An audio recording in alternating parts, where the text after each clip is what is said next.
fella leaving the lunatic asylum, and the head lad sent for him. He said, well, you're leaving us after 20 years.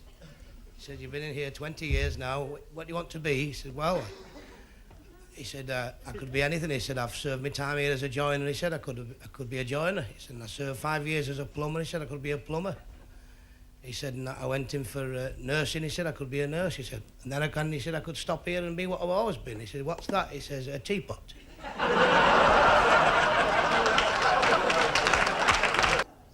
Fella went to the doctor, Doctor, he said, I have a feeling, he says. I feel like a pair of curtains. The doctor says, get home and pull yourself together.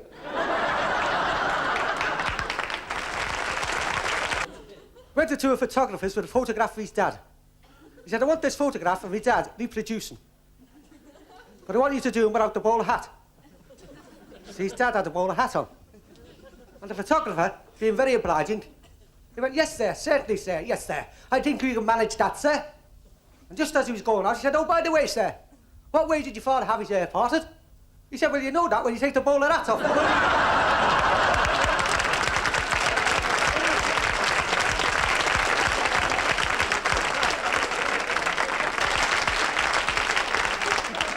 And I saw this fella with a long face, and I talked to anybody me that I talked back, and I said,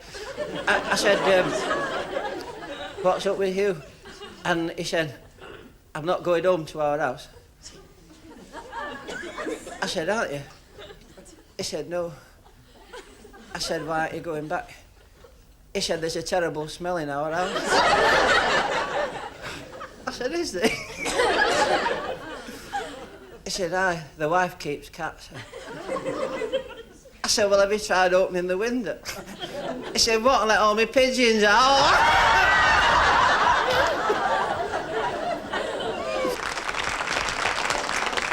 Two lunatics talking in the asylum once said, what was you before you come in here? He said, I kept bees. He said, how do you make it pay? He said, well, I let them go in the park. 6 o'clock every morning, they go in the park, collect all the pollen, and I sell the honey. You said, you're telling lies. He said, the park doesn't open while 9 o'clock.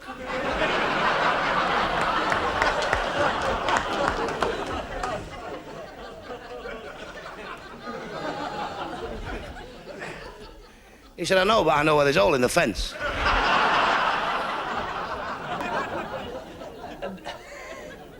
He had to charter a private plane, to go to London for him and his wife because there were no regular services and he had to get there at this particular time. And he begrudged paying all this money for this private aeroplane. He said to the pilot, he said, you are making a lot of money out of us. He said, charging all this just to fly us down to London.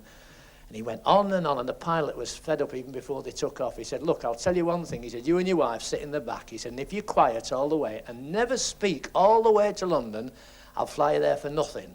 He said, but if you open your mouth once, it'll cost you double.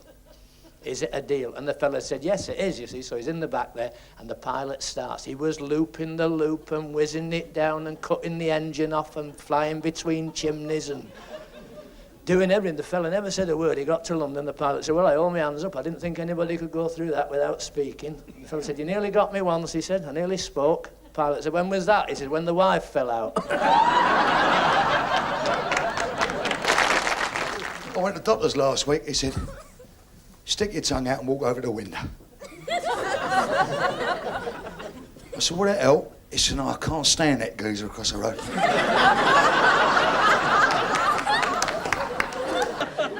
My little boy said, Dad, I came home from school, Dad, and they called me Mum, Dad. Sitting on the settee, Dad, with the milkman, Dad. There was kissing and cuddling, Dad, all afternoon, Dad. I said, don't tell me now, son. Tell me tonight when we're watching television and your mother's there. He said, I will, Dad. So we're sitting watching television. He said, I got something to the telly, Dad. I said, what is it, son? He said, I came home from school, Dad. And I caught my mum, Dad, sitting on the settee, Dad, with the milkman, Dad. There was kissing and cuddling, Dad, all afternoon, Dad. Just like you with me Auntie Margaret when my mum was in hospital. Do you remember when you were at school? I remember when I was at school, you used to have these inspectors used to come round, you know, and see how the teacher was doing. And I was in school one day, and the teacher was there, the inspector's sitting down watching him. The teacher said to one of the little lads, he said, who knocked down the walls of Jericho?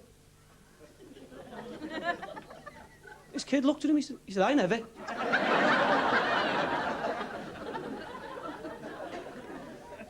Teacher said, all right, sit down, son. The inspector, he said, what's going on? He said, you just asked that kid who knocked down the walls of Jericho. He said he never. You told him to sit down. He said he never reprimanded him even. He said you never reprimanded him. He said, what's going on? Teacher said, well, he said, I've known Jones for 4 years. He said, if he says he never did it, he never did it.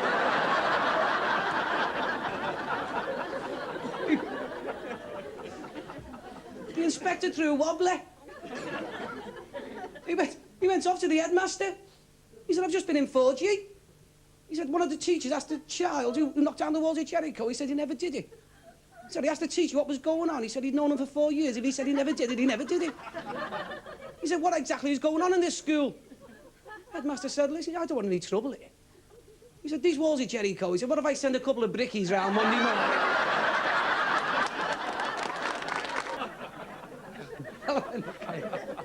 Fellow in a cake shop, he said, how much is those 2 cakes? Fellow behind the counter, he said, 50p. He said, how much is one? He said, 30p. He said, well, I'll have the other one.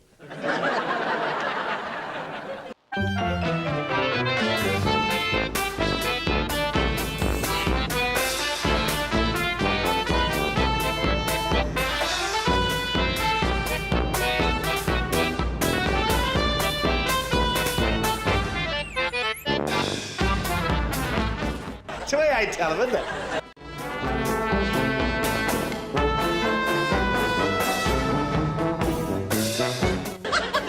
We'll all have bellyache, won't we?